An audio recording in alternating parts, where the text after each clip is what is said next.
Good morning, good evening, good afternoon, and welcome, people, to episode 188 of Dude and the Monkey. I am one of your co-hosts, Mark Buster, and as ever, I am joined by my co-host, Ian Loring, hello.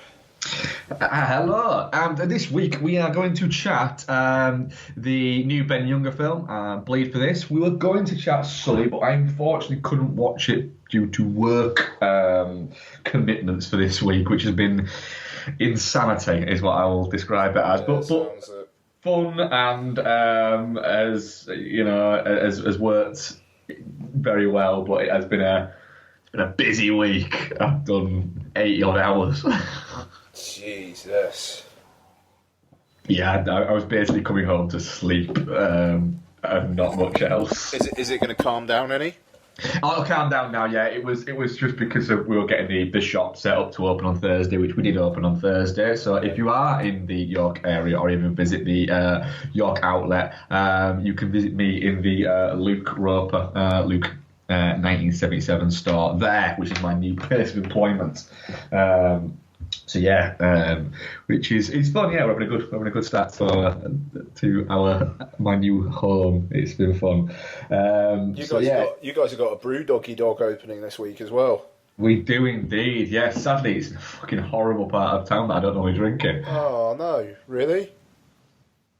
Oh, brutal. Yeah, it's down a place called Micklegate, which they're trying to kind of reinvent, I think, as being a nice little drinking thing. In reality, it's where all the hen parties and the stag nights all go, because they can just bounce around drinking singles for trebles and bullshit like that, or trebles for singles.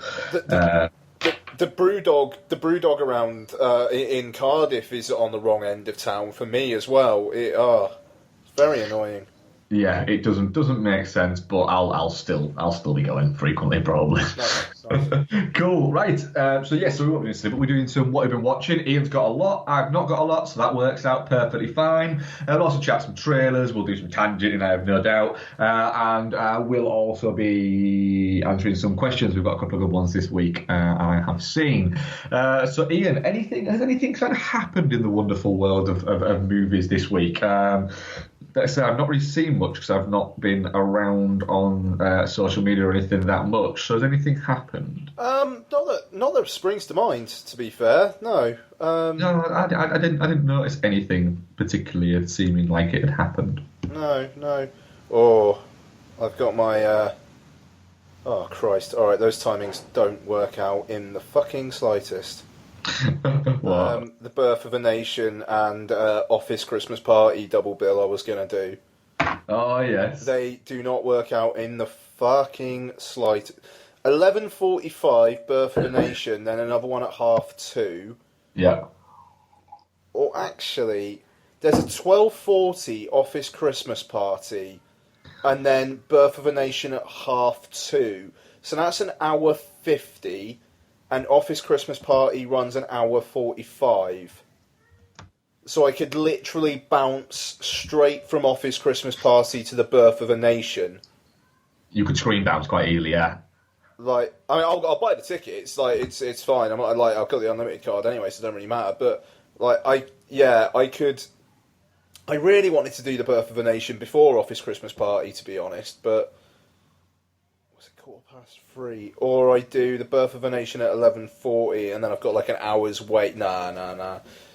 Right, anyway, don't do an hour's wait. No. Fuck. The thing, I'm going to be hungover to shit as well because it's my team meal at work on Friday night. Fuck. What were you reviewing next week? Ooh, I don't know. Office Christmas Party, I'd say. Yeah, okay, that's fine. I think I'm going to go see The Birth of a Nation. Like, I'm going to go and see it anyway, but I think Office Christmas Party. We might even see if we can double bill it. Yeah, maybe, eh? Yeah. Because I know Snowden's out as well, isn't it?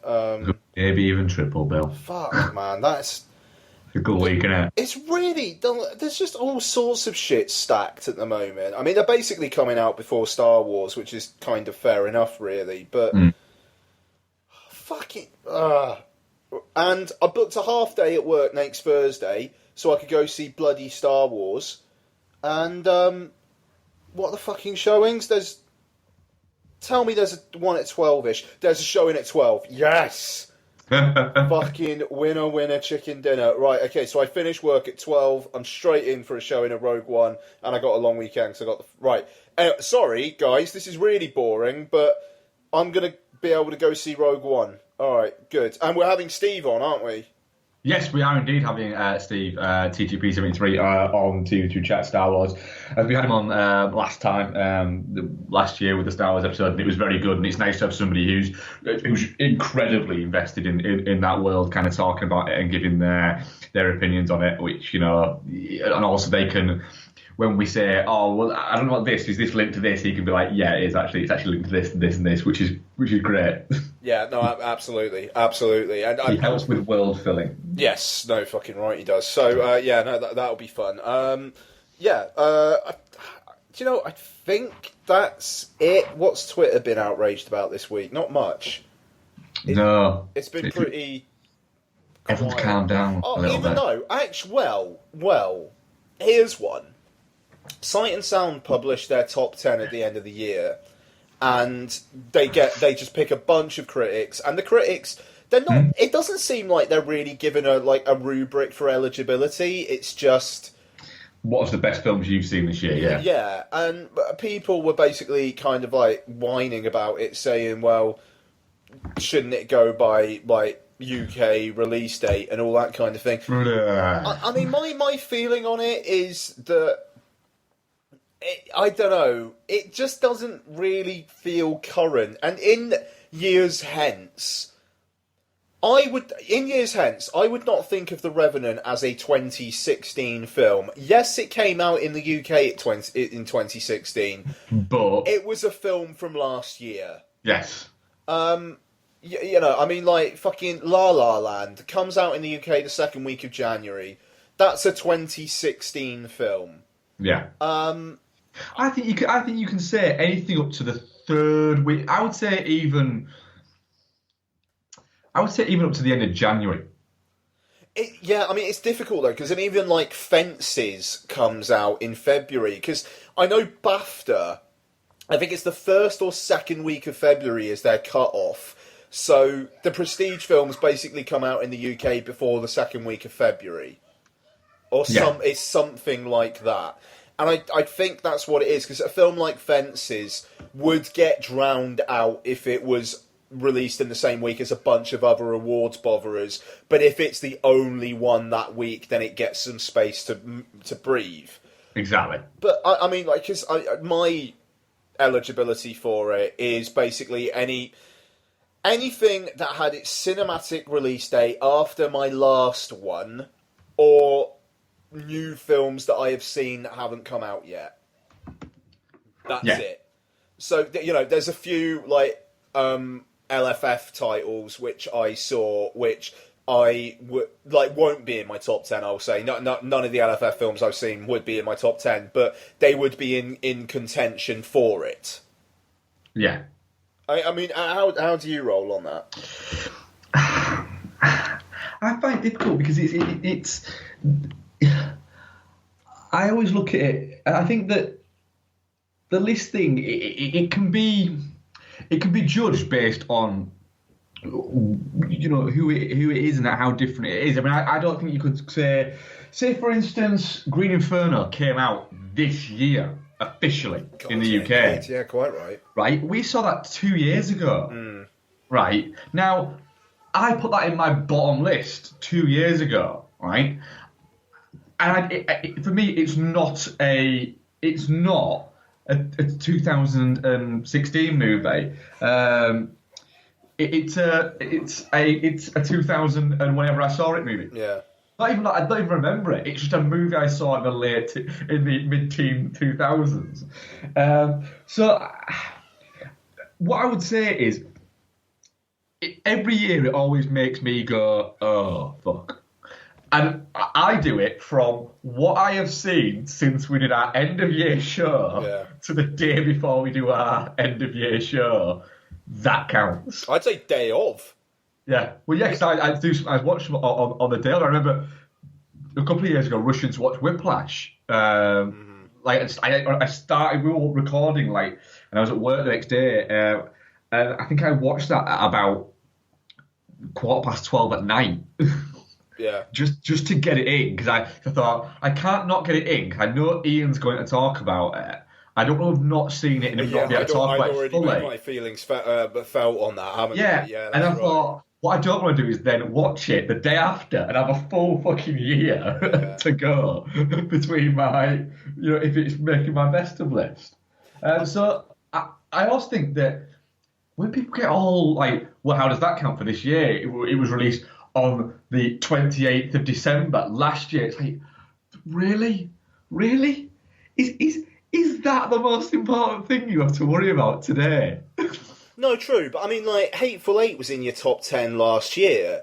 How fucking weird would it be to have the Hateful Eight in your top 10 this year? Yeah, it would. It'd be madness. Which is weird because the past couple of years, I've had recently I've had Wolf of Wall Street and Django as my number one films. And I saw them both really like in the second week of January. In fact, also last year my number one film was I can't remember the name of it now.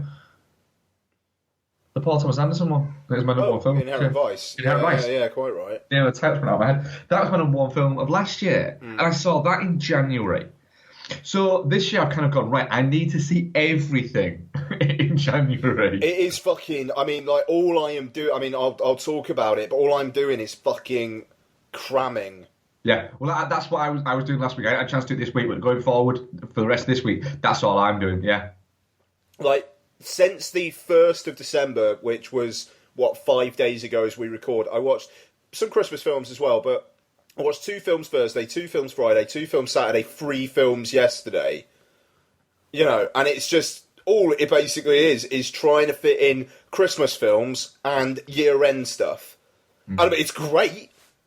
It's fucking brilliant, but it's also, fuck, what if I don't get to see X? Yes. The thing is, as well, you get into those little binges every so often where you're watching shitloads, and it's those where when you start doing it and you start almost forcing yourself to do it, once you get a little bit into a flow of doing 2 a day, and then you have the odd 3 a day one, it's where you then start to go, do you know what? I fucking love watching movies. Yeah, man, yeah. I fucking love watching movies. Not just like the general, we love movies, which is why we do this podcast, which is why, you folks listening to it, it is why you're listening to us rabbit on about this. But then when you actually get into it and you have that wave of, I fucking love watching movies. Straight up. Bring up a fucking another one. Yeah, no, absolutely. I mean, I'll talk about it, but I literally went from one, got home, stuck another on yesterday, and it was fucking brilliant. So yeah. Anyway, let's talk some trailers. Trailers, yes. There's been a few. So what have you caught this week? Let's just bring up the old Trailer Addict app. There's been a few, haven't there? Oh fuck! I meant to watch the Belko Experiment one.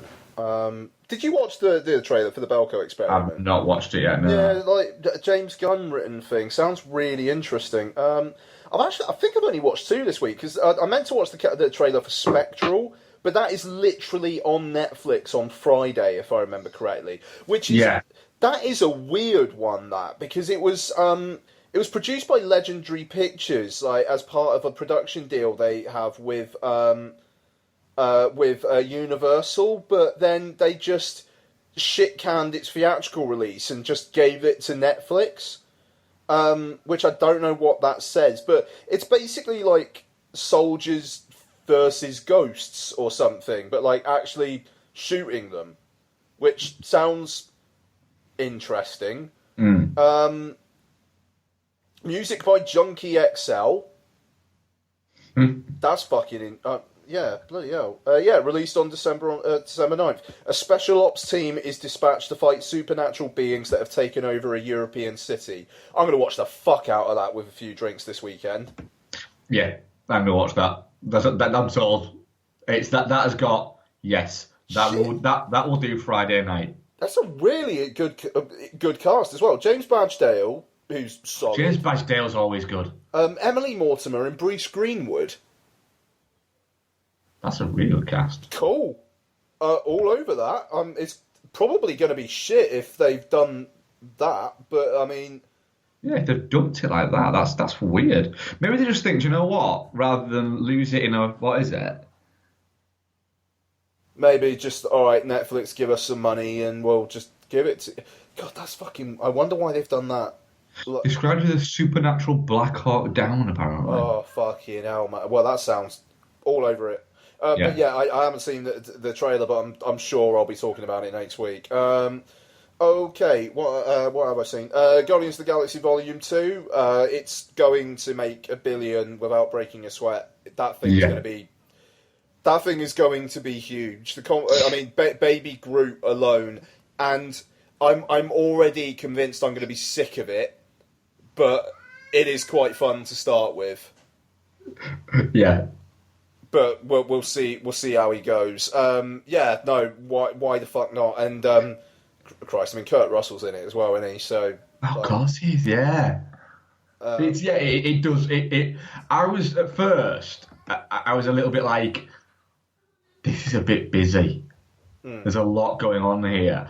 And I was getting a little bit worried, but for like the first sort of 15, 20 seconds of the trailer, I was thinking there's an awful lot going on. But then as it starts to explain that there's supposed to be an awful lot going on, I did start to go, but you know what? I'm just looking forward to spending another 2 hours with these characters. Yep.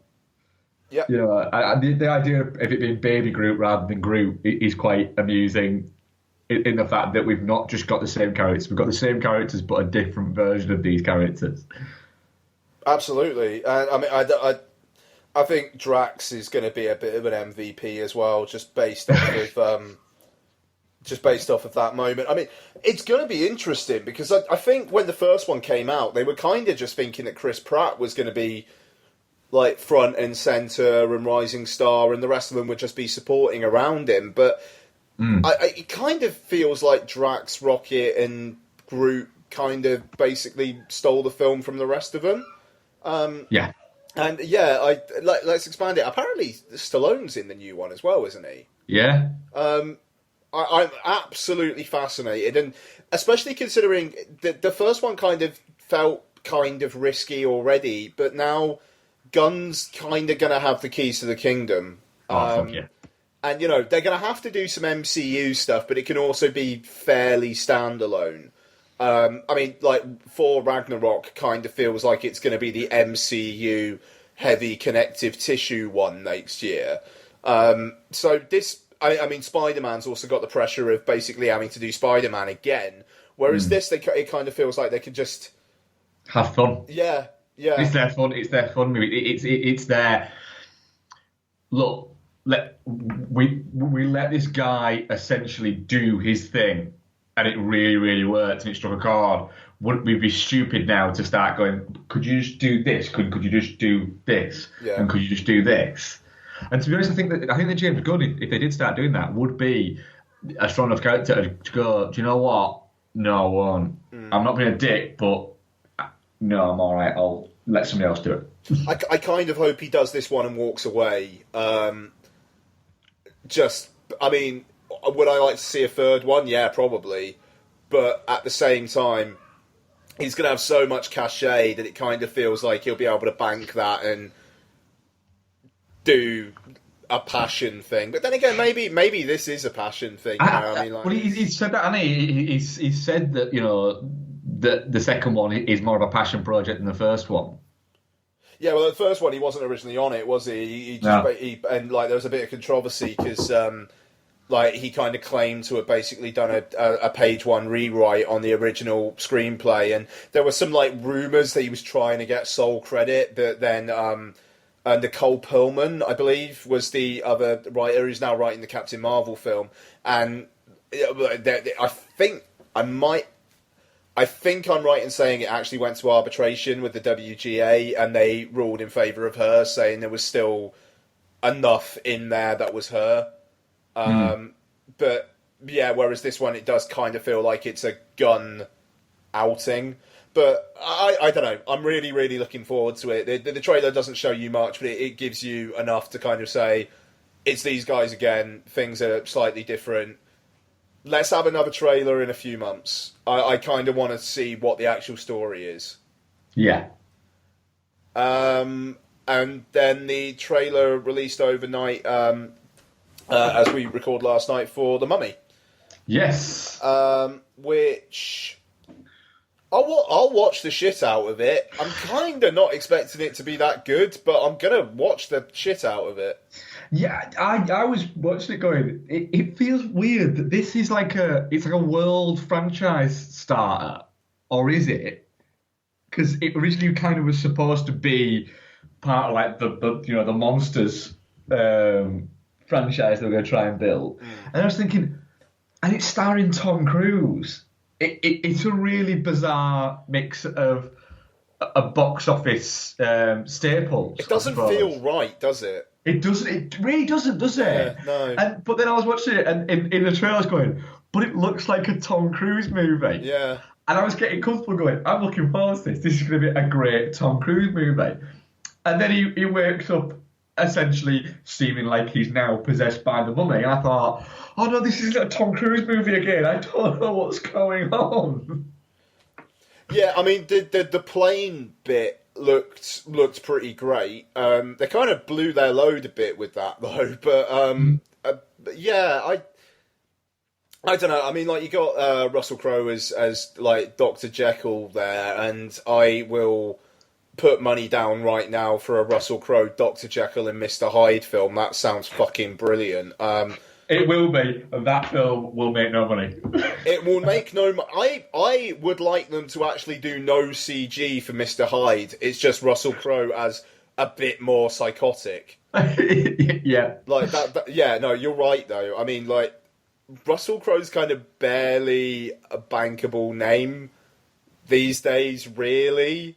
Yeah. And yeah, I don't know. They're going to have a hell of a supporting cast. Do you know the only way that I'd make money? The only way that would make money is if they announced and shot Gladiator 2 before it, and then Russell Crowe became a huge star again. That'd be funny.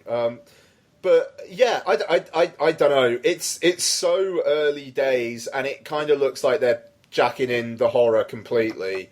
Yeah. It does just look like an action film, but which apparently is kind of what they're retooling the Monsters franchise to be, more fairly safe 12A kind of thing. Which I don't know, is a bit of a shame. But then Dracula Untold wasn't that great. Yeah. You know, so hey, but I do feel sorry for Luke Evans though, because that was supposed to be the start of the rebooting, and it kind of does feel like whenever they do Dracula, nah, it's not going to be him. It won't be him. No. He can't sell a movie.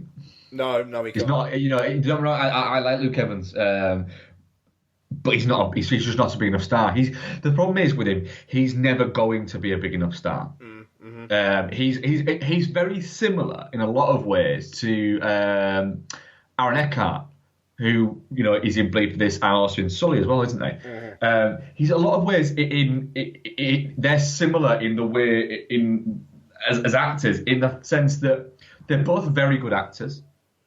They both have a leading man appearance. They've both done a lot of different sort of genre stuff, but no matter what, they're never going to be box office draws. They're just not. It's never going to be. That's not going to be it. They're born to be supporting actors, which is not a criticism in any way at all. Sure. It's just that's the little section where they fit.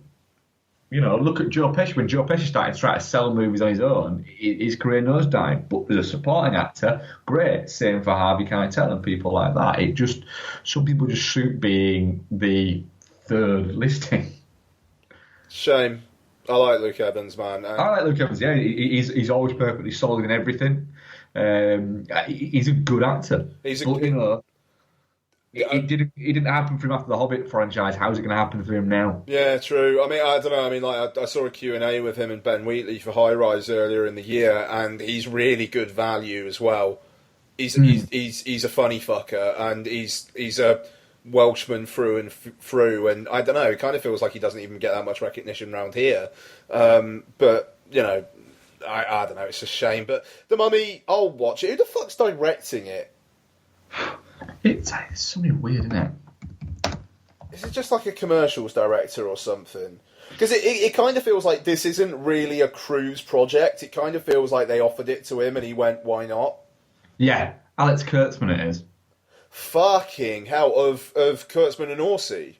Yeah. Oh, all right. Well, that's why he's doing it then, because like he's like J.J. Abrams' mate, isn't he? So yeah, he's only directed. It's only the second film he directed. did he do that? Chris Pine, People Like Us. Like Us, yeah, he did that. Okay, yeah. fuck. All right, yeah. Which was did you ever see that? No. It's alright actually. I thought it was enjoyable enough. It's not fantastic, don't get me wrong. Don't fucking rush to watch it, but it was it was perfectly serviceable. Okay, well, I mean, we'll see. It'll give me an excuse to watch the Brendan Fraser Mummy films again, which I don't know, I'd be up for. Well, Christopher McQuarrie had a hand in the screenplay. Okay. Mm-hmm. All right, well, I don't know. Maybe Cruise came on and he was like, right, I'm bringing my people with me. Yeah, I think that's what it is. Yeah, shit. All right. Any other trailers for you? No, that's it for me as well. Yeah, I just caught in those ones, the big ones, the biggies. Nick Morton is Tom Cruise's name in this. Okay. Nick Morton. Yeah, I'm not sure about that. That's not a very cruisy name either, is it? No. All right, fair enough. Cool, right. So, yes, I have a feature review this week. Believe for this, a biographical boxing film from director Ben Younger. I think it's only his third film, I believe. He did Boiler Room, which I always think is a very underrated movie, actually. I think it's fantastic. Prime. Yeah, Bleed for this. Yeah. No, sure, fair enough. Yeah, he's... I think he's a journalist, isn't he, as well? Oh, is he? Okay. Yeah, I think he's a journalist by a craft. I think he writes for the New Yorker. In fact, I know he writes for the New Yorker because I've read things he's written in the New Yorker. Executive produced by Martin Scorsese, which wasn't as all over the marketing as I expected it to be. Starring Miles Teller, Aaron Eckhart, Kate Siegel, Kieran Hines, Ted Levine, who all the way through the film I was going, oh, what's his fucking name? Who the fuck did Ted Levine play? The boxing manager. Shut the fuck up! Really? Yeah. What, the one who's with the guy, the bigger guy with the glasses. Yeah. Really? Yeah. Oh, all the way through, okay. I was going, oh, who is it? Who is it? What's his name? I know who it is, but what's his fucking name? All the way through it. And then the minute I got my phone out to check, I went, fucking Ted Levine. Yeah, no, I did not get that in the fair play. It's those moments where I wish that you could occasionally just go, fuck it, I'll use my phone for 2 seconds. But of course you can't in a cinema. Even if I was on my own in a cinema, I still wouldn't do it. But yeah, so there's that. There, it is the story of Vinny Panzina, who was the Tasmanian Devil, a boxer from Providence in the 80s and early 90s. I think he actually fought right up to sort of the mid to late 90s, who rose to prominence, was very successful in his younger days, and then as he was kind of making a bit of a comeback from people thinking he was about finished, he suffered a car accident where he broke his neck and almost severed his spinal column, and then actually went on to continue boxing after it. It is one of those type of stories. So, Ian, Bleed for this. Before we get fully into it, I asked for 2 tickets for Bleed for this, and the guy behind the counter, right, said, "Oh, 2 tickets for Bleed for it." It's like, 2 tickets for Bleed for this, please. Yeah. Bleed for it. It's not called that. It's called Bleed for this. Yeah. No, it's Bleed for it. Fuck's sake. I was like, right, fine. I thought, it's not. Yeah. But I immediately thought, why are you arguing with me? Yeah. I'm the customer. I am right. I am also right as well. Yeah, I know which film I am paying to see. I thought, I am going to fucking hit you in your fat neck if you continue this. Even then again, I say that, but we went to see Moana yesterday, and then Donna said to me earlier on, what was the name of that film we watched yesterday? That's how much she cares about cinema. It was brilliant.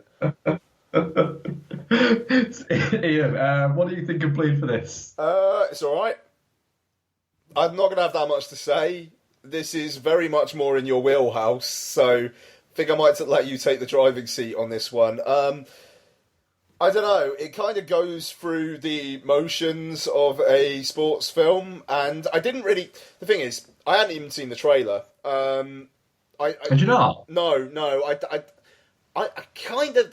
I don't know, I'm trying to go into films with less background knowledge of them at the moment, and I was running really late. I saw an Unlimited card screening last week, and I was running really late for it, and I turned up, and it had literally just started. It was the press conference, and I was already kind of just right, okay, where am I getting my wits about me a bit. But then it was right, yeah, okay, so he's a promising young talent. He's not amazing though.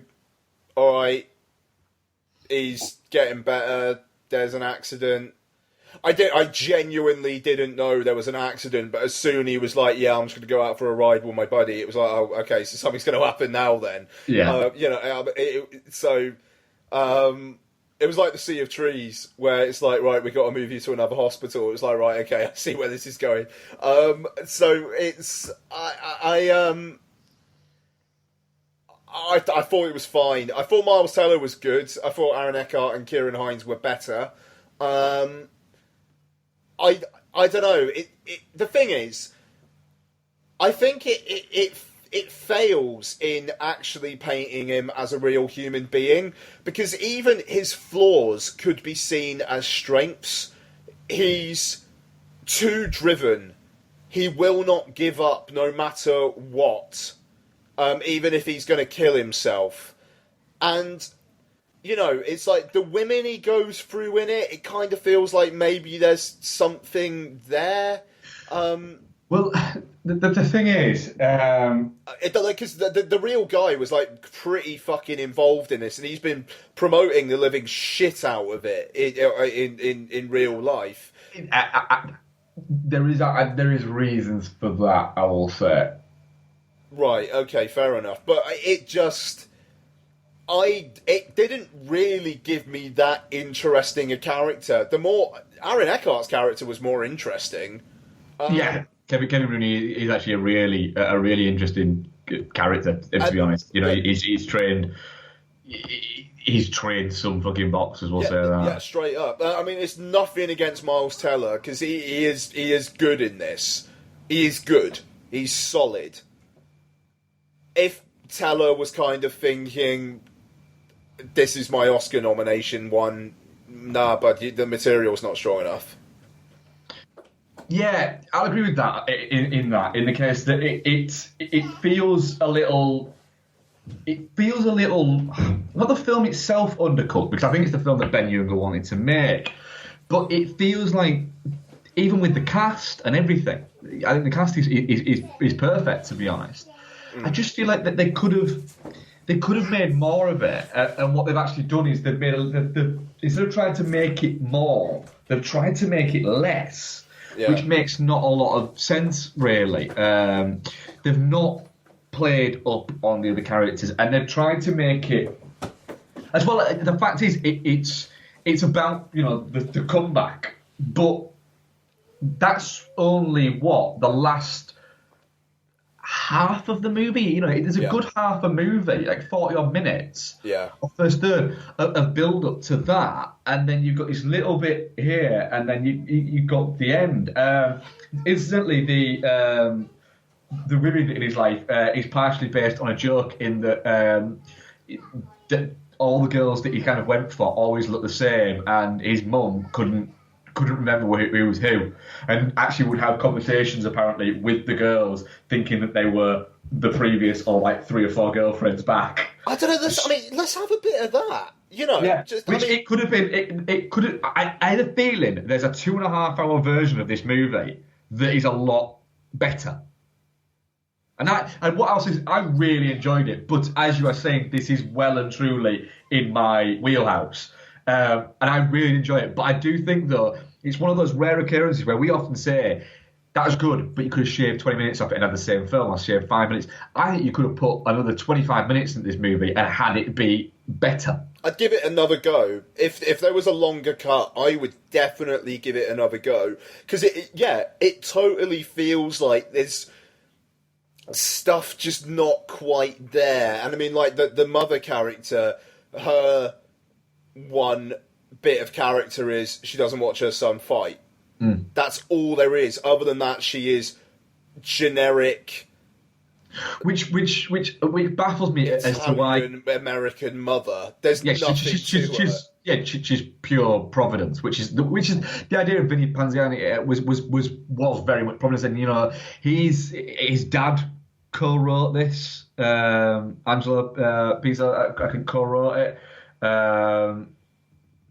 and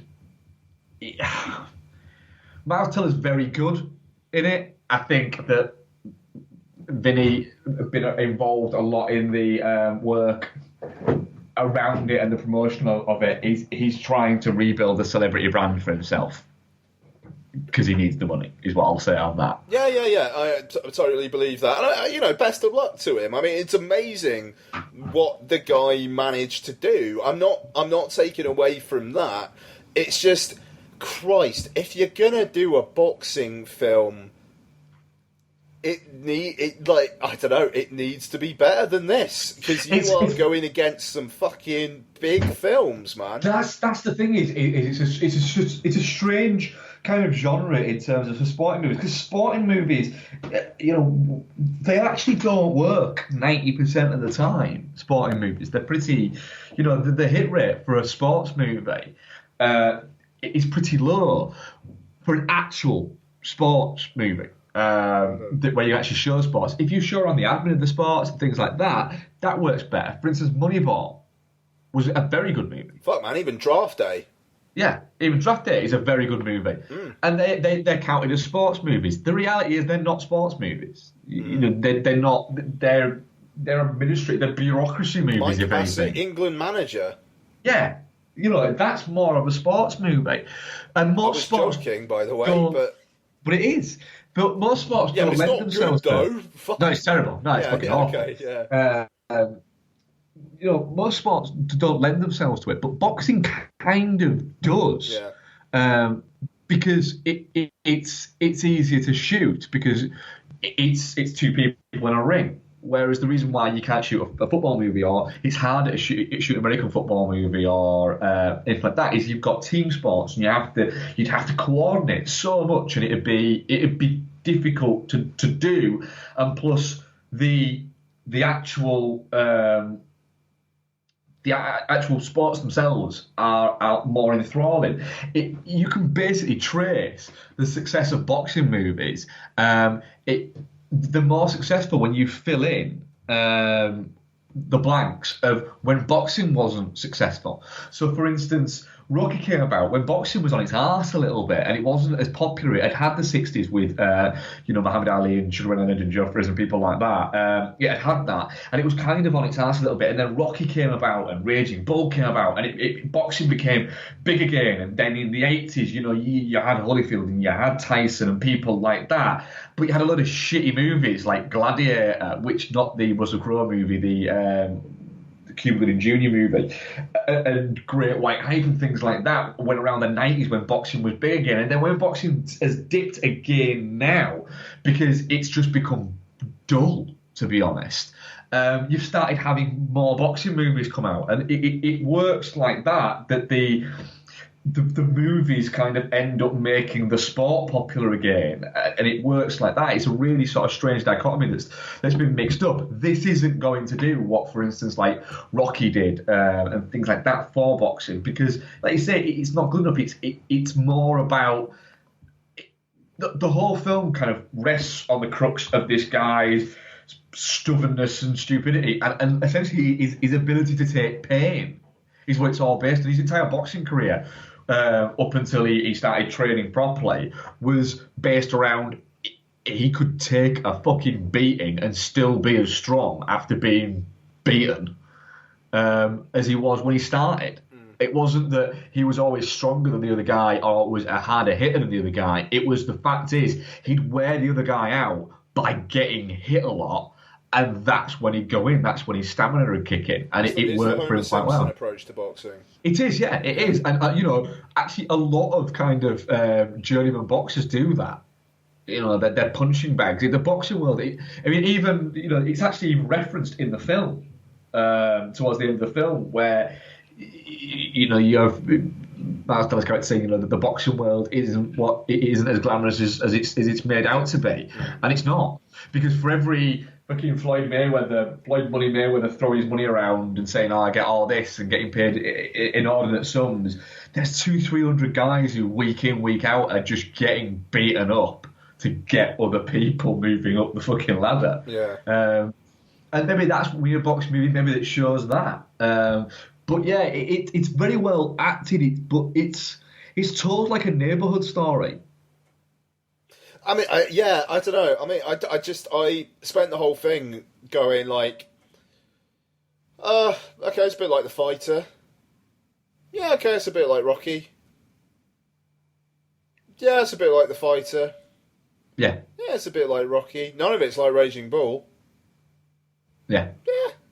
Also, as well, boxing movies, right? From now on, right, there should be a ban on boxing movies where when somebody gets hit in the ring, drowning out the sound. Oh, and having a tinnitus sound. Yeah. Yeah. Yeah. Stop doing that. Because it's been done too much. You need to start doing something. The reason why Raging Bull was so frenetic and so amazing was Scorsese did something different with it. And he showed you a different way to shoot a boxing movie. And boxing movies have been going around since the 50s? They've always been a thing. But Scorsese showed you a different way. This doesn't show you a different way. And I get the feeling that maybe too much was put into the boxing element of it. Do you know what I found really distracting as well? This is probably budgetary, so it kind of feels like maybe it's a bit because it is low budget. This movie, yeah, no, it is. It was a few million or something. 6 million. And when you consider that cast for 6 million, yeah, I mean, Kieran Hines, man, I mean, like he's really fucking good in this, but the fact that there's quite a lot of material, like kind of like TV footage and stuff, where it's the real guy, because they didn't have the time or the money to recreate certain things. So that's it. It's money, yeah. It's like they couldn't really do any like B-roll. They could only shoot what they had, like the main narrative stuff. So when they're watching him on like TV screens and stuff, when it's like the old like introductory like titles on TV, it's the real guy. But then like 20 seconds later, you've got a scene and it's Miles Teller again, and I don't know, that it takes you out of the reality of it. Yeah, it does a little bit kind of pull you out of it. Yeah, that certainly does. It's strange. Like you say, it does feel like it was budgetary. Yeah, I mean, it is kind of like, maybe just don't do that then. If Miles Teller is wanting to inhabit this guy, maybe don't show footage of the guy. Do it at the end, sure, why not? Yeah, that's fine, but while it's up, because I mean, like, frankly, he doesn't look that much like him, and he doesn't sound that much like him. No. So, yeah, not sure about that. Well, I'm definitely not shit for it. And what I will say is Miles Teller is an interesting as fuck actor, to be honest. He does seem to pick. He's not trying to forge a very sort of familiar path. He is trying to do different stuff. Yeah, the best of luck to the guy, because I don't know, he's had a bit of a rough ride in the press as well. I mean, he said some stupid shit, but oh, did he? Yeah, I mean, oh god, he did a thing with GQ a while back, and he he was like talking. He was basically just talking about how he was doing things for the money, and I think maybe about the Divergent film. Oh yeah, when he was talking about that, yeah. You know, but then again, it's kind of like, well, yeah, fair enough. Then I'm sure if Anna Kendrick was talking about Twilight, she'd probably say, yeah, it was a good paycheck every couple of years. You know, Well, it's to be honest, you know, a lot of actors, you know, say that. So you do one movie, one big movie, and then you do three for yourself. One for them. Totally. You know, loads of actors have been doing that for years. Totally. I really, really, really have a hankering to rewatch the Fantastic Four reboot. I think you're insane. I maintain there's good shit in there. The fucking sequence where Toby Kebbell is walking down that corridor and like making people's fucking heads explode or whatever it is. That shit's awesome. Yes, it is. It is, but awesome. Awesome in I can't believe they're doing this in this movie. Clearly, nobody gives a shit. Yeah, even the censors don't care. That thing's fucking fascinating. I can't wait until like they feel comfortable with actually saying what was going on during the making of that fucking thing. There's going to be such a good book one day. Yes. Audience reaction to that was... Oh, no, definitely not shit, by the way, but a mild one. It's fine. It's fine. Cool. Definitely not shit, 17%. Okay. Touching cloth, 33%. And shit, 50%. It's a bit harsh. How many votes? Not many, like 6. Okay, a bit harsh. Which means not many people saw it. Yeah, I think it did like 200k this weekend or something. It hasn't done that well in the US either. So hey, yeah, it was up against Fantastic Beasts and Where to Find Them. So I don't think it was ever gonna draw in that much. So go on then, Ian. So throw some what you've been watching at us. So I mentioned it in passing earlier on, so I'll talk about it. Donna, Lottie, and I went to see Moana. So this is the new Disney film, which has been getting a lot of good word, and I can see why. To be honest, it's great. It's really good. It's been a good year for what is it so far, hasn't it? Animation, man, it's been a fucking belter. It really has. It's because when they get it right, they make fucking money. And even when they get it right and they don't make money, they make great films. Yeah, man. I mean, like, I don't know, Zootropolis, Kubo, Moana. I'll mention very quickly, I rewatched Kung Fu Panda 3. That thing is fucking great. It is. Sorry, it's great. It feels like it's been underserved this year, but it was great. Trolls was fun. Storks was fun. Yeah,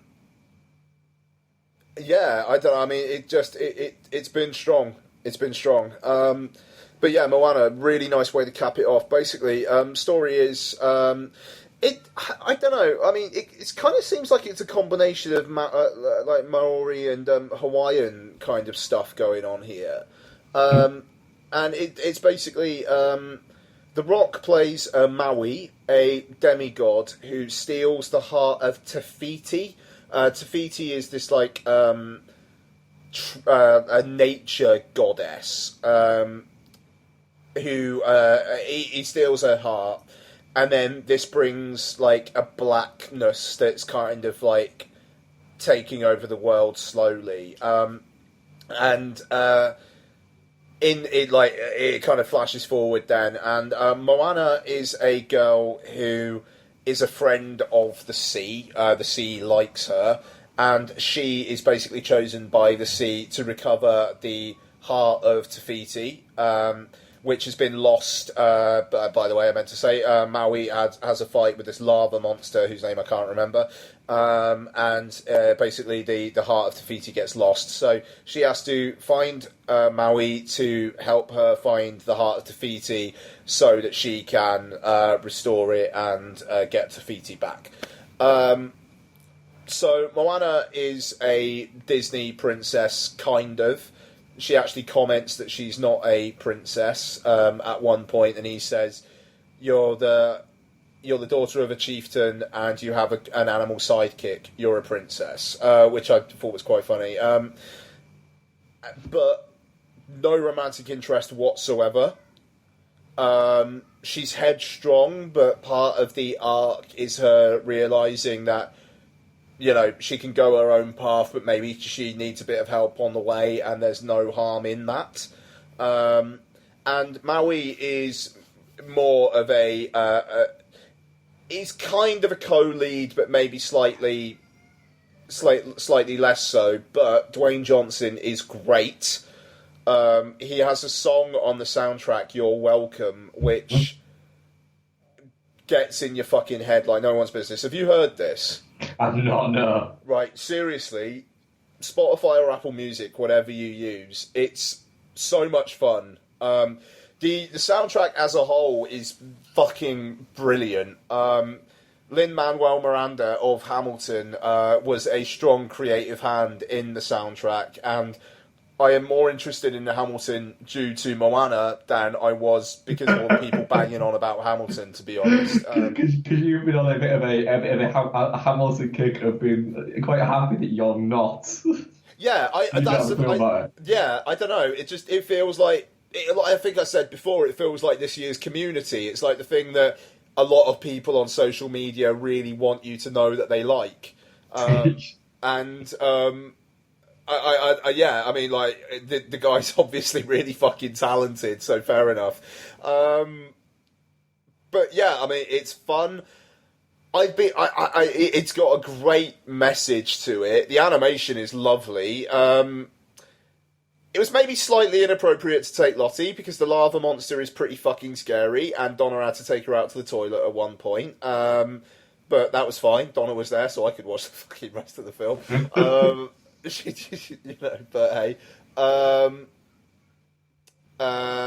Yeah, so Moana. If it wasn't for the comedy chicken, who is there for absolutely no fucking reason, and they come back to him so much. She has a pet chicken, and that literally took it down from a 5-star to from a 5-star to a 4.5 for me. Right, see, comedy chicken had me. Is that Alan Tyder that plays him? Yeah. Cool. Yeah. So there you go. Right. Now, an untalked about special guest is going to join us, I think, now-ish. Oh, briefly, yes, for an announcement. Until I get confirmation that person is ready, I'll just maybe do some of the quicker ones. But yeah, Moana's fucking fantastic. Rewatched Jingle All the Way, wrote a piece for the site about it. As I've written on Letterboxd, a terrifying look at how a father chooses to raise a little Hitler. I'm looking forward to reading that. I haven't had a chance to read that yet because I've been just so manically busy that I've been looking forward to my day off to read the couple of posts that you put on the site because I can then give my full attention. Yeah, that film's fucking terrifying. I also rewatched Home Alone, which is Home Alone. It's great. And, yes, I love Home Alone.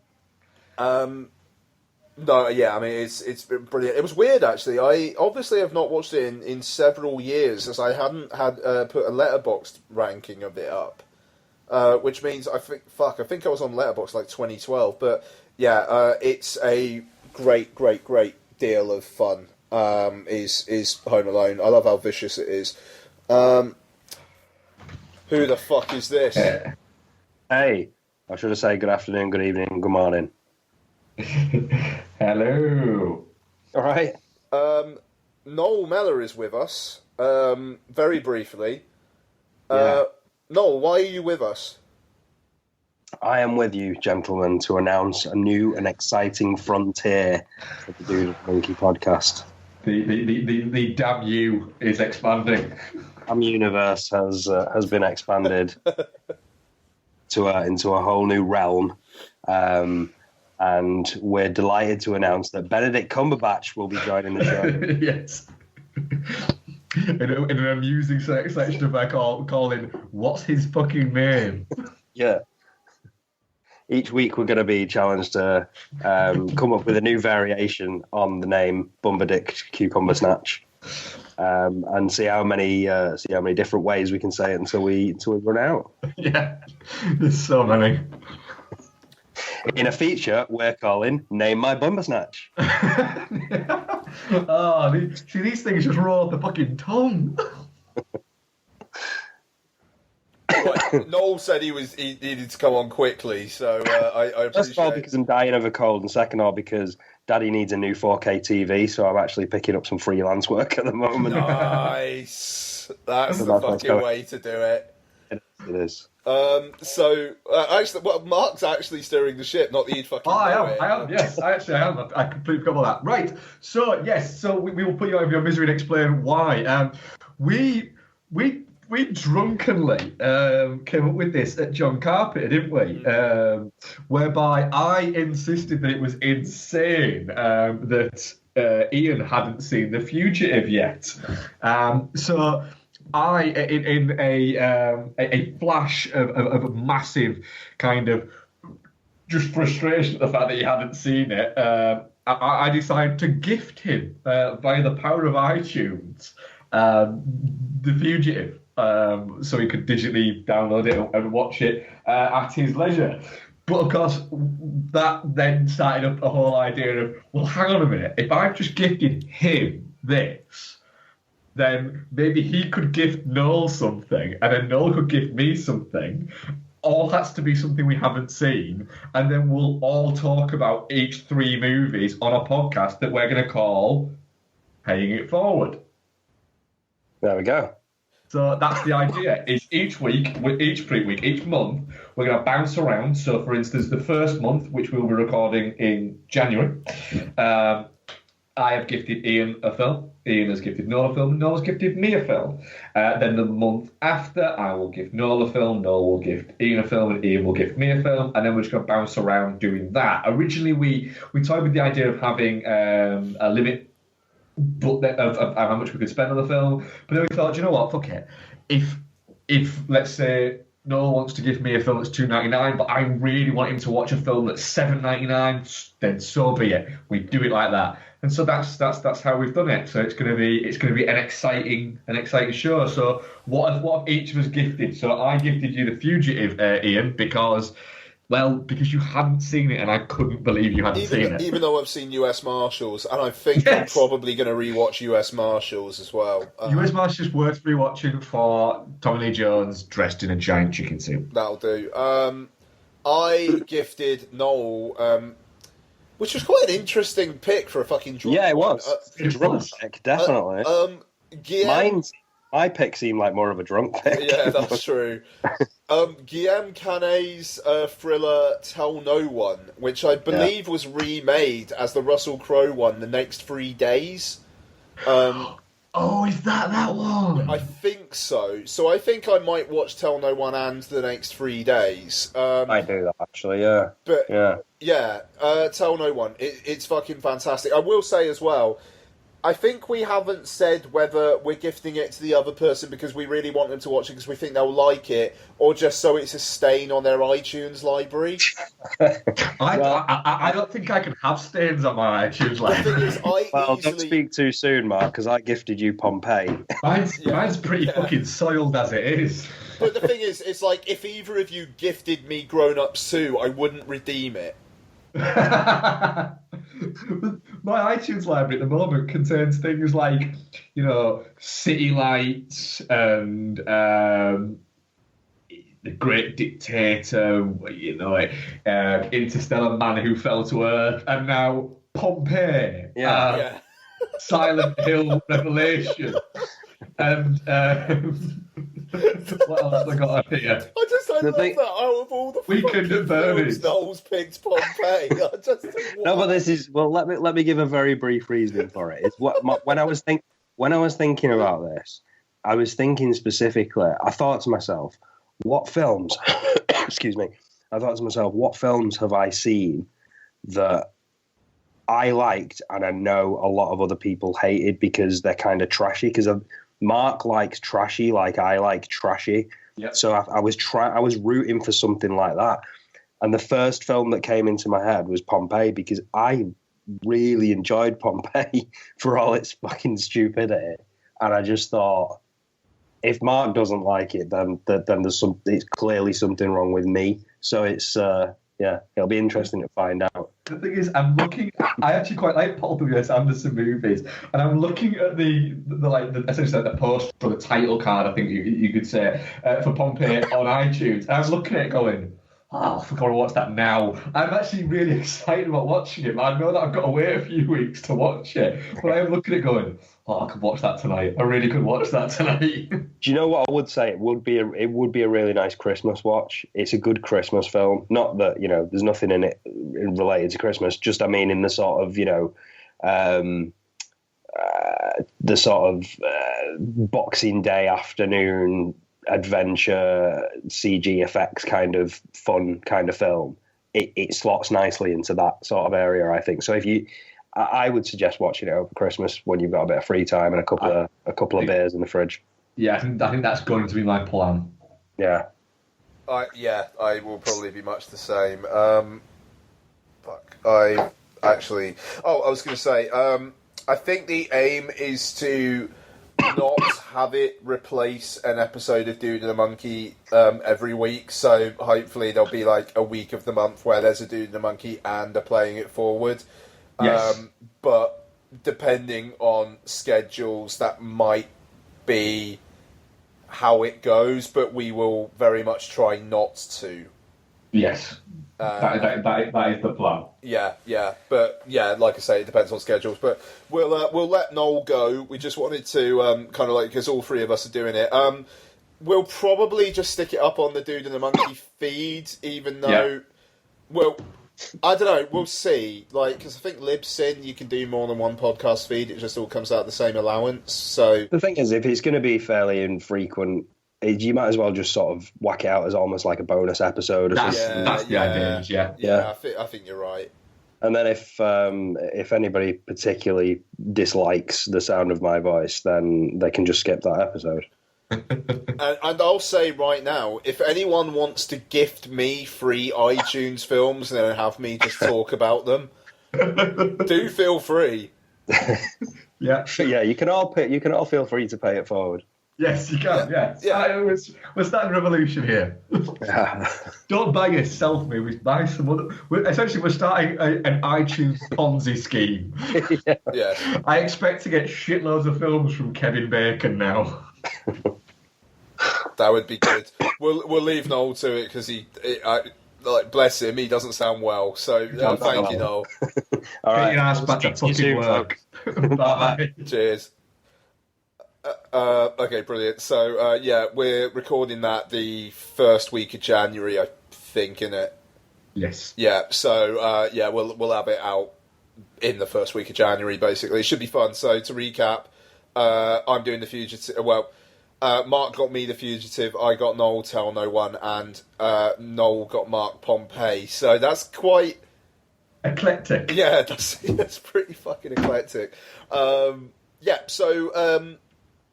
I think I've done a few there, so I'll steer it over to you, bud. Cool. Like I said, I've not watched that much because I've been getting home, like I said, like 11 o'clock at night. I did watch the Philip Noyce movie, The Bone Collector. Oh, fuck. Is this, spoiler alert, the one where the killer is the guy who was in it at the start and then never turns up again until it's revealed that he's the killer? Yeah. Yeah. Yeah, it is. It is like that. But it's actually, the weird thing is, it's actually a really good cast. Denzel Washington, Angelina Jolie, before she became an arsehole. Yeah. Queen Latifah when she was still Queen Latifah, because has she changed to something else? Has she gone back to her real name from Queen Latifah now? I think she's still Queen Latifah. Is she? I feel like she went back to her real name, but no, she's still Queen Latifah. Michael Rooker, Luis Guzman, Bobby Cannavale's in it, Ed O'Neill's there, Leland Orser is there. Somebody who we keep saying is just one, Oscar nom away from going, oh, he's great, isn't he? I've always liked him. He's the next John Hawkes.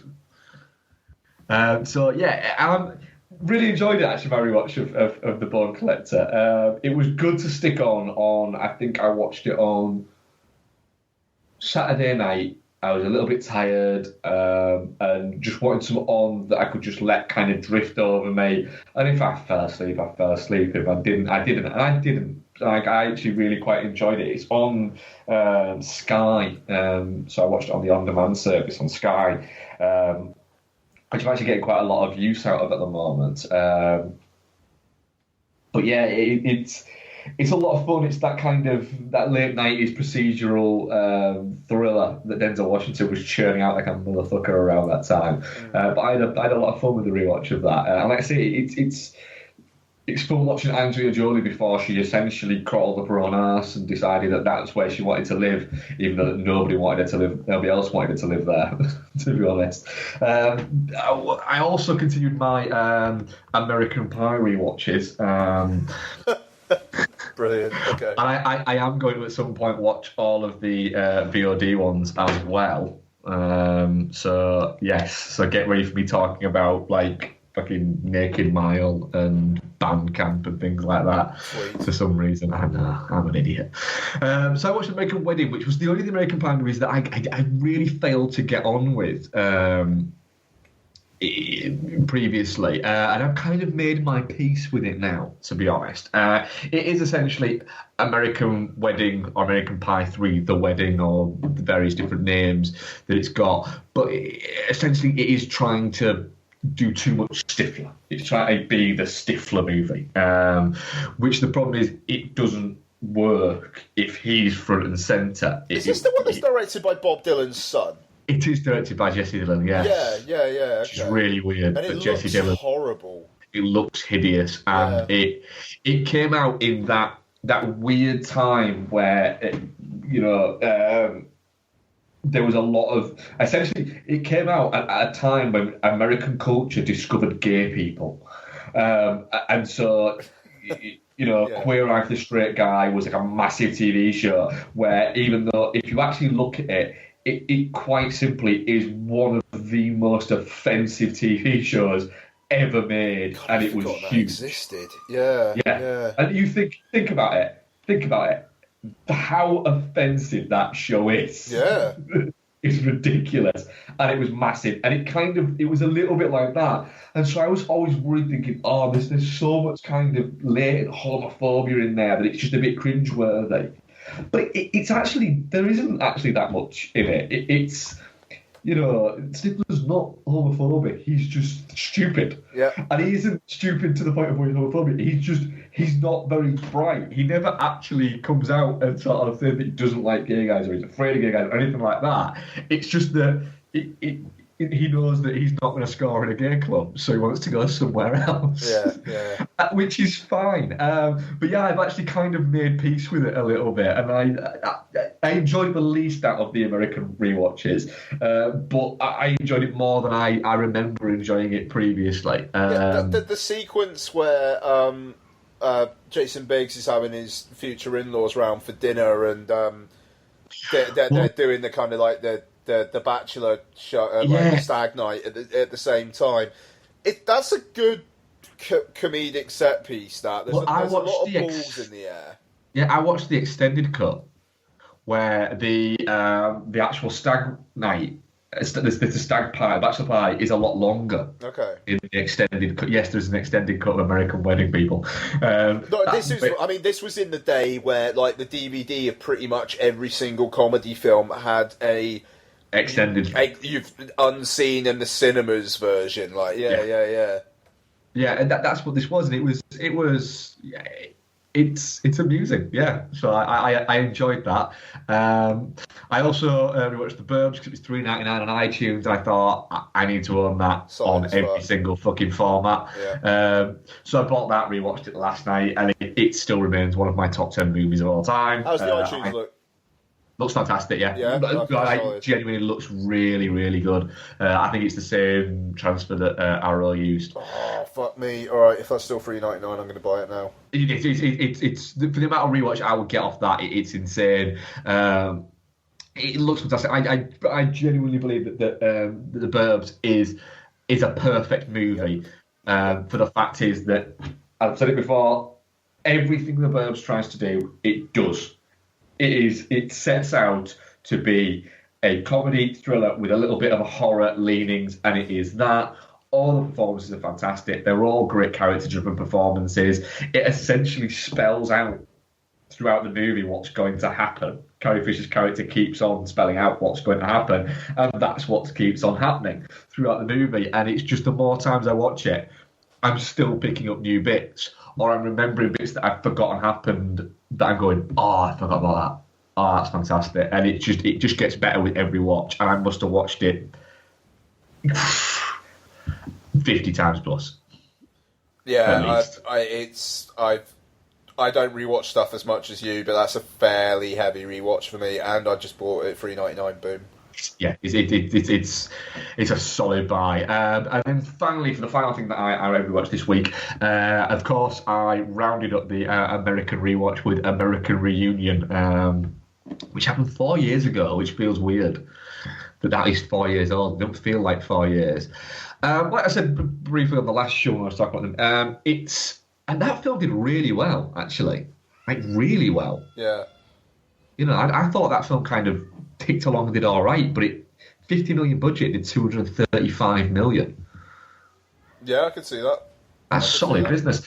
It was nice to sort of, you know, it was 9 years after the American Wedding. It was nice to revisit the characters and sort of see where they'd been put by John Hurwitz, you know, and seeing them, you know, a little bit older and around the sort of same age as myself and yourself are now, and in that kind of throes of life, it does feel like you're following people, you know, that you kind of grew up with in a really bizarre way. And like I said before, if we get another one of these every 6 to 10 years, I'll be very happy with that. You know, the continuing adventures of this group of friends or college friends, I'll be very happy with. I think that it feels like they did it not just for the sake of it, like they actually had a decent enough kind of story for this type of material to actually get away with it. So yeah, I really quite enjoyed it. Nice. My rewatch of that. I always do, to be honest. So yeah, I shall hand back over to your good self. Okie dokie. So I will talk about Sully. So I managed to catch this. To be fair, like, you literally WhatsApped me yesterday saying, like, do you fancy doing Sully as well? So it wasn't really something that we were particularly planning on doing. Yeah. But I just thought, fuck it, I'll go see Sully. So it was like 96 minutes as well. If it was like 2.5 hours long, I think I might have been a bit like, no, I'll leave it. But because, as we know, Clint Eastwood's previous film was my worst film of that particular year. Yeah, you did not like that. That film is Trump's America. But anyway, Sully. It's the story of Sully with Tom Hanks as Sully. Part of my problem with Sully is the fact that I never, ever, ever, ever, ever thought that Tom Hanks was playing anyone other than Tom Hanks. And the thing is, it's weird because the end of the film, during the credits, it shows some real life stuff and like it shows the real Sully. And in like the marketing material and stuff, people have been saying that like he's a really like taciturn, quite fairly serious, like has a sense of humour but isn't really particularly funny himself kind of guy. But then in the footage, he seems really lively. And like, I don't know, it's a really fucking... It's almost like the filmmakers put together a thing where like everybody on the plane kind of got back together and had a meet up and did some filming for the film. And Sully like says something like, "This is your captain speaking," and then everybody laughs. And it's like, you don't imagine Tom Hanks' character in the film actually doing anything like that. And maybe it's because, you know, he's just been through some traumatic experience. But I'm going to talk about the very, very end of the film. And spoiler alert as such, but I don't think it really matters. This film has the most abrupt ending I may have ever seen. It literally feels like it fades out in the middle of a scene. Where Sully and his first officer, played by Aaron Eckhart, are in this court. And some major stuff has just happened. And then Aaron Eckhart makes a joke. And everybody around him laughs. And then it just fades out. And then it's like, on that day, blah, blah, blah, blah, blah, title card. And then cut to real life footage with the credits. And it's like, did Clint Eastwood just, like, have a nap and fall asleep on a fade-out button? Would it surprise you if he had a singing moment? No, it wouldn't. He's an old guy. And, I mean, I don't know.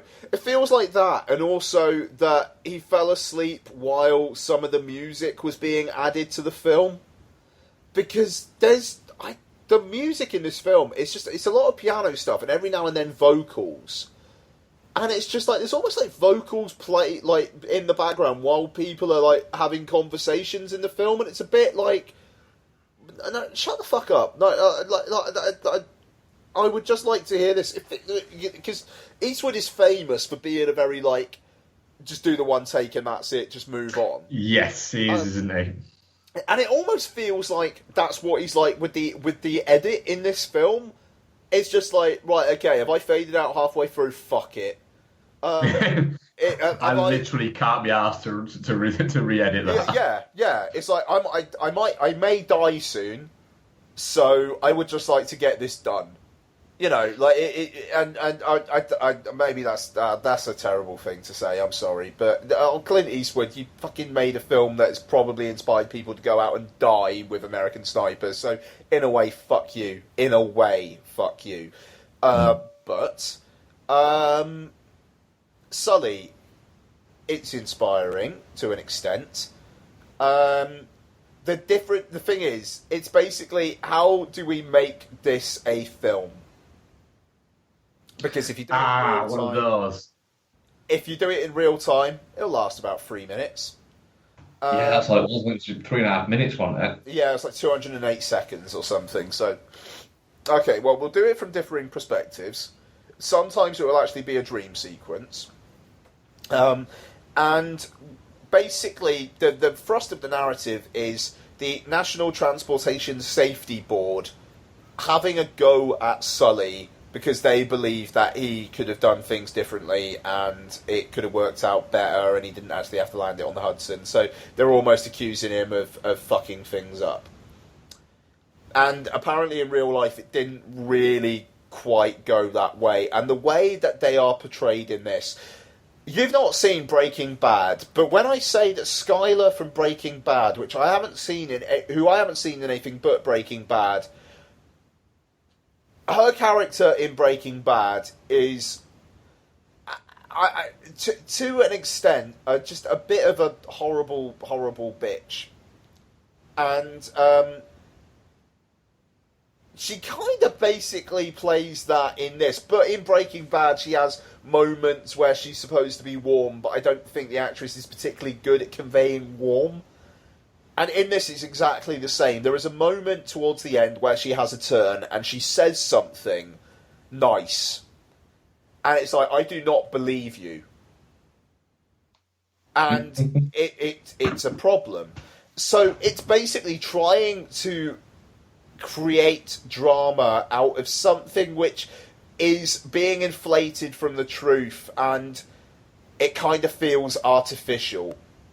Aaron Eckhart is a nice bit of comic relief / like serious. I'm fucking about, but you, like, really, I'm quite serious, and you just made sure that I could see my wife and child again, so thank you. Like, he treads a nice line. Tom Hanks is I don't know, Tom Hanks with white hair and a moustache. I like that's kind of all there is there. If the film was any longer than it was, I would not recommend it. Because it's really short. It is like 97 minutes. And for this type of movie, that's really short. Yeah. And, I mean, like, Eastwood's kind of like, wham, bam, thank you, ma'am, just in and out. And, you know, fair enough. That's cool. there's an efficiency to the storytelling. Like it does a couple of flashbacks to Sully's life, earlier life, but doesn't really play on it all that much, which is good. It just, I don't know. It's exactly what you think it's going to be, and it does absolutely nothing more. And I really like Tom Hanks, but if he got a Best Actor nomination for this, I'm kind of sure he'd be robbing someone else of a slot. But you kind of get a feeling that he probably will. Yeah, he probably will. Like, Best Actor is not particularly strong this year. But, yeah, I don't know. We'll see. Like, if he gets a nomination, he doesn't get a win. There's not for this. I don't think so. Will it get a Best Picture nomination? Yeah, sure. If Extremely Loud and Incredibly Close can get a Best Picture nomination, why not? That's still fucked up. That's so weird that film got a Best Picture. Still makes no sense. Like that. Oh my god. But Sully. It's fine. It is absolutely fine. And do you know what? Like, the visual effects are actually really good. If it got a visual effects nomination, that would be fine. But yeah. Okay, few other things. Officer Down, which was the directorial debut of Slipknot's drummer, I believe. Fucking awful. It'll be the worst film I'll watch this year. I guarantee I will not watch a worse film this year. Wow. I fucking guarantee. It looks like it's shot in cupboards and stairways. It's all just like Rob Zombie with the language. Yeah, it's that for the entire thing. And I mean, God, Kim Coates in a lead role doesn't happen every day. What do they give him to do? Fuck all. I don't know. It is fucking terrible. It is terrible. I'm looking forward to watching it in a weird kind of way. Like, seriously, like, I mean, it's like an hour and 25 minutes, like, 92 minutes, okay. I'm almost tempted to say watch it, because then you'll know how terrible it is. I will be watching it. Produced by Mark Neveldine. Yes, it is. Alison Lohman is apparently in it. I literally have just discovered this now. I couldn't tell you who the fuck she was in it. No, it's really, really, really, really, really, really, really bad.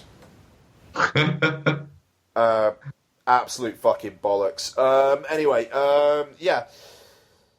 Surprisingly, not as bollocks as I thought it was going to be. Alice Through the Looking Glass. I don't know why I watched it, to be honest. Is it not that bad? It's not that bad. Depp's not in it half as much. Sacha Baron Cohen plays Time, and he's kind of doing a bit of a Werner Herzog voice. I really can't get on with Sacha Baron Cohen. Fair enough. Fair enough. You would not like it as much then. Visually, it's pretty interesting. I don't know. I'm kind of thinking maybe I should rewatch Burton's Alice in Wonderland and give it another go. Like, if it's on TV over Christmas, I will probably sit and watch it just to see if I really do hate it as much as I remember hating it. I probably do, but hey. Fuck me, I've still got 3 other things. Sorry, Mark. No, don't get me wrong. I'm happy listening to you talk about them. Okay, cool. Well, thank you. Demolition, I finally watched that. Oh, yes, what did you think? Yeah, I really liked it, man. It's good. I thought the way it handled the women characters was a bit okay, which is weird considering it's Jean-Marc Vallée, who directed Wild. Like, Naomi Watts is kind of just a bit of a means to an end so that he could start, like, having a buddy relationship with her son. Like, his wife in it is basically a plot point. But I thought its way of depicting grief was really interesting. Gyllenhaal is very good in it. I like that he's able to play like a man who doesn't quite feel like he's fully grown up. And I think that's well exemplified here. Sorry, I'm suddenly very bunged up for some reason. It's kind of Was Noel giving you calls via podcast? Yeah, mate. Well, I don't know. Actually, Lottie's had a really bad chest today, so I don't know. Maybe it's just. But yeah, mate. Fucking Noel. But yeah, no, I don't know. I thought it was interesting, and the performances are pretty strong overall. You know, not a film of the year contender for me, but I liked it. Also, not a film of the year contender, Ben-Hur. Which, do you know what? I don't think was that bad. Do you know what? Everybody I know has actually seen the film has said pretty much the same thing. Is, do you know what? It's fine.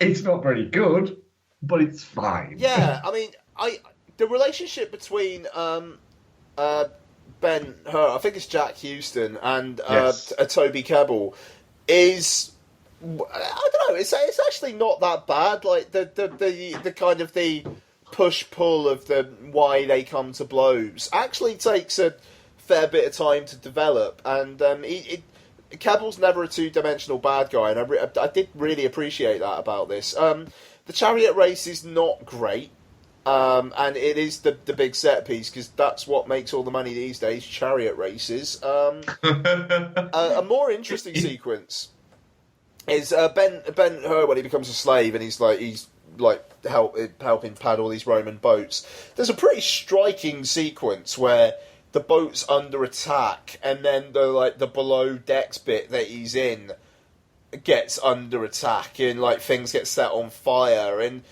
there are some interesting fucking visuals. Like the guy who's banging the drum to keep the beat going.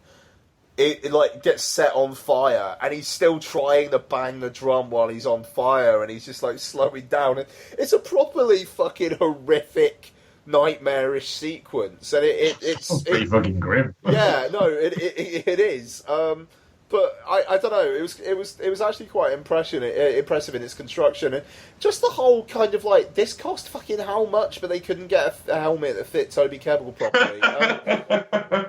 Which was actually probably the most liked and retweeted tweet I've ever had. I'm just gonna get it up. Bear with me, but that fucking thing, man. People seem to like that. Yeah, 19 retweets and 37 likes, which is pretty good for me. How many times people saw this tweet on Twitter? 8,858. Wow. That's fucking nuts. But yeah, yeah, Ben-Hur. What? How the fuck that they thought that was a good idea in the form it was in, I don't know. But that's a remake nobody asked for, nobody wanted, and nobody saw. Yeah, but I mean, Christ, it's probably killed between this and Abraham Lincoln Vampire Hunter. I'm pretty sure Timo Mambatov's done in Hollywood, but it's not.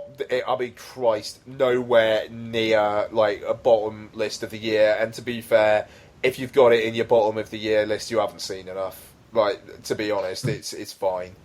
Or if it's in the bottom of your year, then you must have had a really good year, because there's a shitload worse. And lastly, Sing Street, the film you voted against me owning.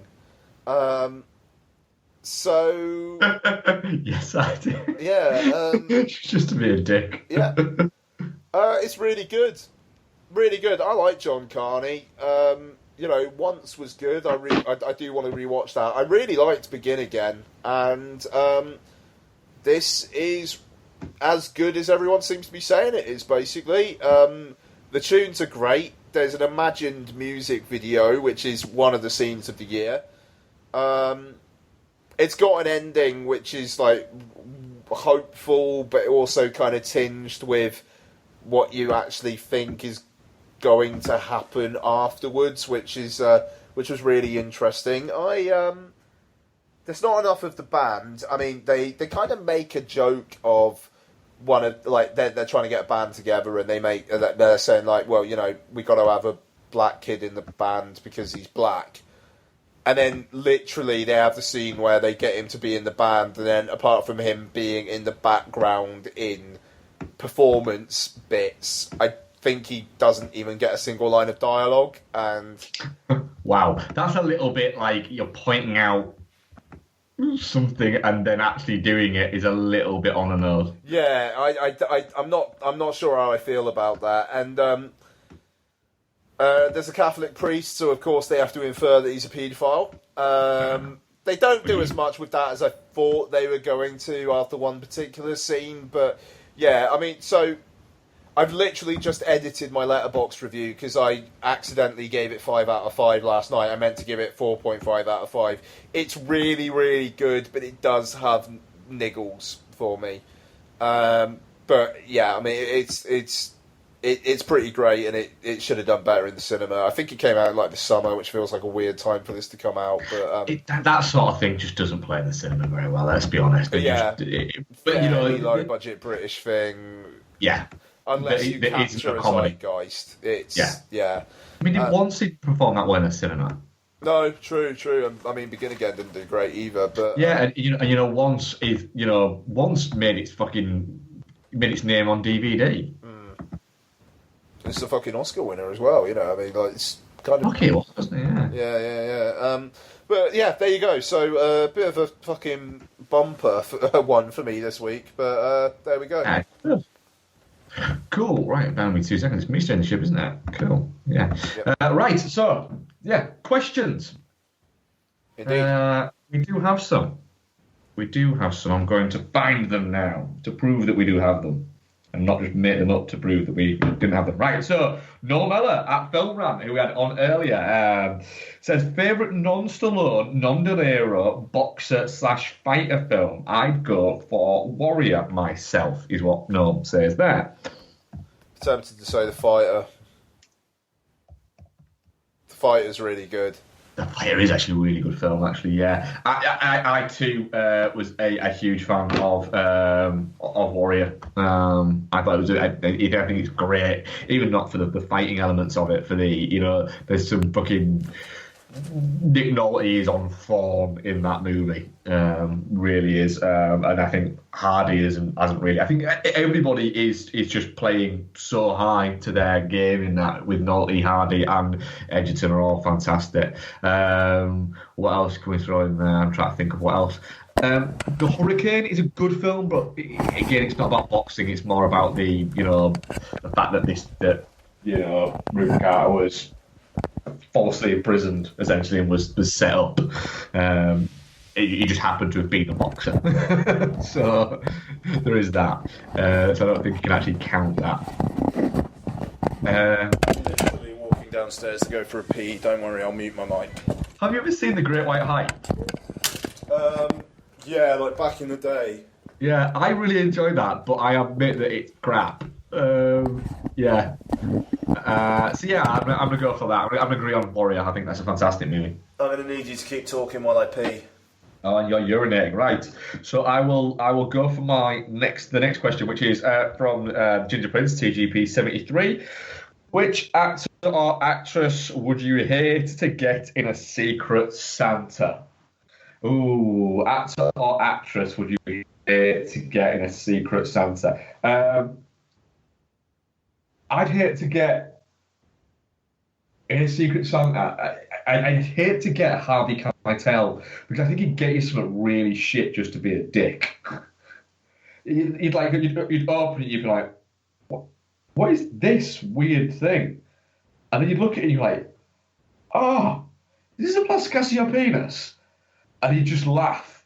And you're like, oh, why is it wet? And he'd like wink at you or something, it'd be wrong. Or, yeah, somebody too perfect. Somebody would get you something really fucking good when you've got them like, I don't know, a box of lint or something like that. Not like lint, the chocolate, not just like a box of fucking pocket lint or anything like that. So, yeah. So, would you? Oh, no. So who would yours be? Mine's Harvey Keitel because you'd get a plastic cast of his penis. Warren Beatty. Oh, Warren Beatty. Yeah.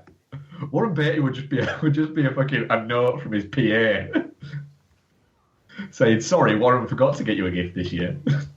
Yeah, but then Annette Bening would get you something really nice and then say it was from him. Yeah.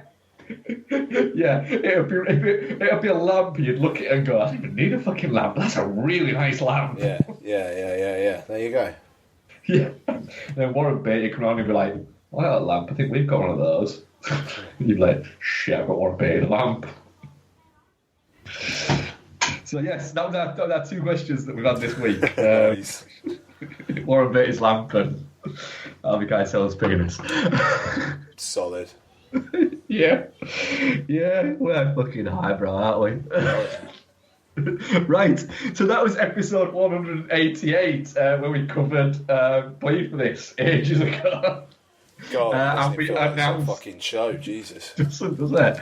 And we announced the fact that we're going to have a bonus podcast when we're expanding the Damn Universe into playing it forward, which I'm really looking forward to. I think it's going to be cool. Should be a right little off shows, yeah. And I might even get drunk during them, to be honest. Yeah, boy. Yeah, cool. Right. So, what are we covering next week, Ian? Have we already decided and said during the show? Yeah, I think it's going to be Office Christmas Party, isn't it? So we'll see how that goes. Yeah, I feel more like I need to be cheered up rather than beaten down in the cinema at the moment. And Office Christmas Party looks like a lot of fun. Fair dues. That'll do for me. Cool. Right. So, dudeandamonkey.com, at Dude and a Monkey, at Ian Loring, at DudeFors, email is dudeandamonkey@gmail.com. Please get in touch. You don't have to wait for us to ask for questions. If you think of a question you want to ask us while you're listening to the podcast or looking at the website or anything like that, fire it across and we save it for the next available show. Totally. Anything else to add, Ian? No, that's going to do it for me. Cool. Right. Over and out, people. Thank you very much for listening. Bye-bye.